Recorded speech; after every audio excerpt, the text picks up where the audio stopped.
Uyu munsi ngiye kubasobanurira filime yitwa What a Girl Wants yasohotse mu 2003. Filime itangiye batubwira inkuru y'umwana w'umukobwa witwaga Daphne wabanaga na mama we mu gihe kingana n'imyaka 14 ariko buri gihe ku isabukuru ye agahora atanga icyifuzo cy'uko papa we yazaza kumureba umunsi umwe. Hanyuma umunsi umwe ari ku isabukuru ye yaje kubaza mama we witwaga Libby amubaza inkuru y'urukundo rwe na papa we. Hanyuma Libby atangira kumuganirira inkuru yabayeho kera ubwo yasohokeraga muri Maroc akaza gukora impanuka akamanuka ku musozi ndetse agaza gutabarwa n'umugabo witwaga Henry bakahita bakundana guhera uwo munsi. Libby na Henry bamaranye igihe gitoya muri Maroc. Henry yaje gufata Libby amujyana iwabo kumwerekana kugira ngo bazashyingiranwe ariko ababyeyi ba Henry ntibamwishimiye ndetse papa wa Henry ahita afata umwanzuro wo guha Henry inshingano zikomeye zo gusigana imitungo y'iwabo no kwita ku muryango w'iwabo.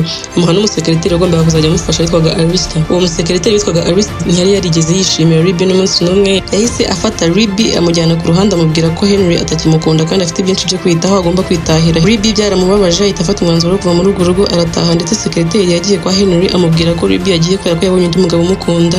Nuko Henry na Libby batandukana gutyo ariko Libby ava muri urwo rugo atwite ndetse aza kubyara umwana w'umukobwa witwa Daphne ari we uyu munsi ufite imyaka 14. Filime yacu ikomeza batwereka nyuma y'imyaka 3 Daphne amaze kugira imyaka 17 yaje kujya gukora muri hoteli mama we yakoraga ari umuririmbyi ndetse Daphne ajya gukorayo ari umuyita cyangwa se umuseriveri.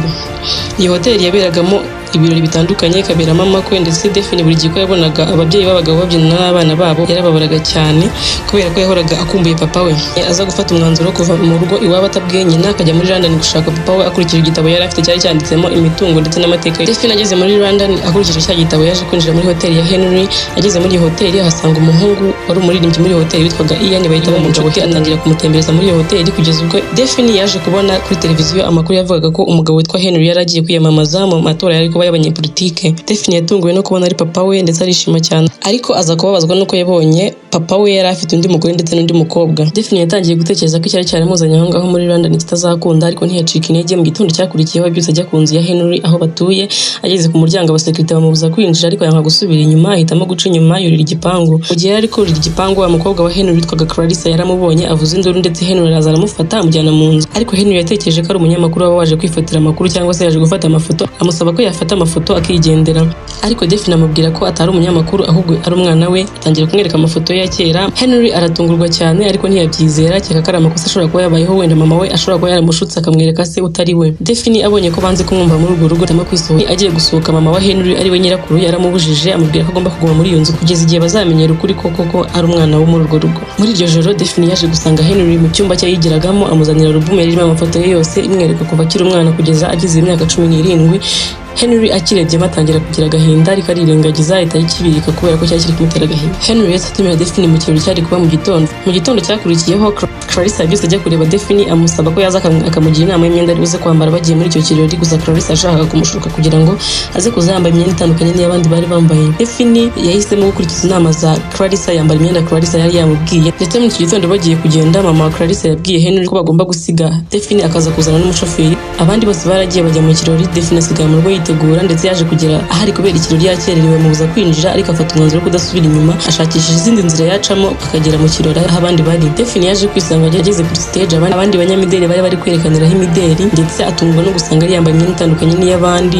Agira isoni ariko kubera ko yari umukobwa ugira confidence yese atangira kwidefanda atangira kwitwara nk'aho ari umunyamideli wa nyuma waruje kwiyerekana ndetse abantu bose baramwishimira batangira kumufata amafoto baramukunda cyane. Filime yacu ikomeza batwereka Genius wari mama wa Clarissa ndetse n'umusekreteri wa Henry witwaga Arista bakomeza gupangira uburyo bakirukana umwana muri urwo rugo ko babonaga babangamiye ndetse uwo musekreteri Arista asezeranya Genius ko azakora ibishoboka byose akirukana Daphne muri urwo rugo. Umunsi umwe ari nijoro Henry yaje kujya mu gikoni atungurwa no gusangamo Daphne ari kunywa amata batangira kuganira ubuzima bwose Daphne yaciyemo ari kumwe na mama we amubwira ko nyina atigeze ashaka undi mugabo mu buzima bwe. Henry byaramutunguye cyane kubera ko yarazi ko Libby ashobora kuba yaragiye kubera ko yari yarabonye undi mugabo ndetse arababara cyane ariko arabyirengagiza. Mu gitondo cyakurikiyeho Henry agiye ku kazi. Daphne ihagaze mu idirishya aramuhamagara amusaba ko yaza kumushakira ikanzu yo kujyana mu kindi kirori cyendaga kuba. Clarissa ndetse na Genius nabo bari mu rindi dirishya bahita babwira Henry ko bari buze gufasha Daphne kubona ikanzu yo kwambara. Clarissa na mama we ariwe Genius baje gufata ikanzu mbi cyane bayiha Daphne kugira ngo aze kuza kuyambara kuri icyo kirori. Daphne agiye gusohoka umwe mu bakozi bakoraga aho ngaho amubwira ko ikanzu yambaye ari mbi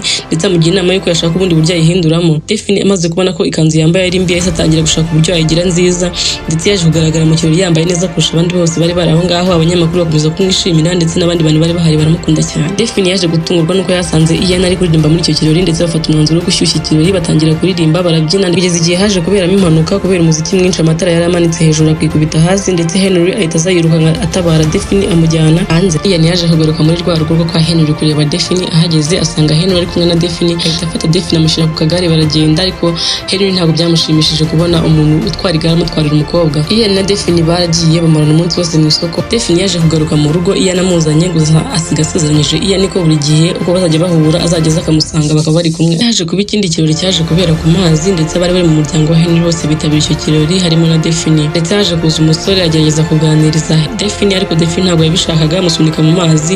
Henry abibonye ahita afata Daphne aramwirukankana mbere yuko haza abasekirite ngo bamutware, amujyana mu isoko. Bamarana umunsi wose mu isoko. Igitondo cyakurikiyeho Henry yagiye mu kazi ke yasanzwe akora, ariko ageze yasanga abantu bose bakoranaga bamurakariye kuko yaratangiye kugira imyitwarire idasanzwe. Henry ataha yafashe umwanzuro wo guhinduka.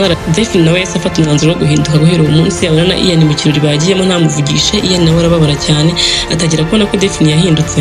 Umunsi umwe haje kuba ikindi kirori cyahuzaga imiryango itandukanye y'abakire, ndetse muri icyo kirori Ian nawe yari ahari, niwe wari umuhanzi wari buririmbe. Daphne yagumye muri icyo kirori atishimye kugeza igihe yaje gutungurwa no kubona Ruby mama we ageze muri icyo kirori. Arishima cyane, ndetse Henry amubwira ko ari we wamutumiye. Daphne yaje gusaba Henry na Ruby ari bo ababyeyi be ko babyinana. Ako kanya Junior yahise afata umwanzuro wo kwegera wa musekereteri wa Henry amubwira ko yashaka ikintu bakora ako kanya, ndetse uwo musekereteri Arista agira inama Genius yuko yafata Daphne agashaka ahantu amuhisha. Genius yacunze nta muntu umureba, araza afata Daphne amujyana mu cyumba kirimo ubusa aramukingirana ku buryo nta muntu umwe wari kumwumva. Daphne yagerageje gusakuza akomanga kugira ngo arebe ko hari umuntu wamutabara, kugeza igihe haje kugeraho umwanya aho ababyeyi b'abagabo bari bagiye kubyina n'abakobwa babo, ndetse Henry ashaka Daphne kugira ngo babyinane aramubura. Batangira kumushakisha ahantu hose kugeza ubwo mama we Ruby yaje kumusanga mu cyumba bari bamufungiranyemo akamusohoramo. Ruby na Daphne bahise bafata umwanzuro wo gusohoka bakava muri icyo kirori kuko Henry yari asigaye mu buzima butandukanye n'ubwo bashakaga ko abamo ndetse n'ubwo bamushakagamo.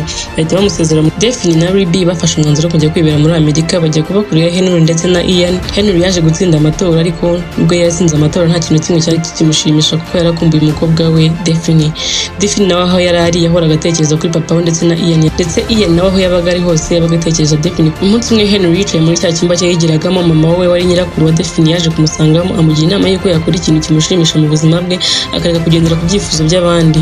Henry yahise afata umwanzuro wo kubyuka mu gitondo cya kare yajya mu kazi ke, ababwira ko yeguye kuba ahita afata umwanzuro wo kujya muri Amerika gushaka Ruby ndetse na Daphne. Umugoroba umwe Ruby na Daphne ubwo bari mu kazi aho bakoraga muri hoteli hari habereye ibirori by'ubukwe, baje gutungwa no kubona Henry aje muri ubwo bukwe. Henry yaraje arabahobera ndetse abwira Daphne ko yamuzaniye impano, ndetse impano nta yindi yari amuzaniye yari Ian. Filime yacu irangiye batwereka ibyishimo byari biri muri uwo muryango, aho Daphne yaje gushakana na Ian ndetse Ruby nawe agashyingiranwa na Henry, bakaba mu buzima bwishimye. Mbibutsa ko gukora subscribe ari ubuntu, mukaba mudushyigikiye ndetse muduteye n'inkunga yo gukomeza gukora video nk'izi.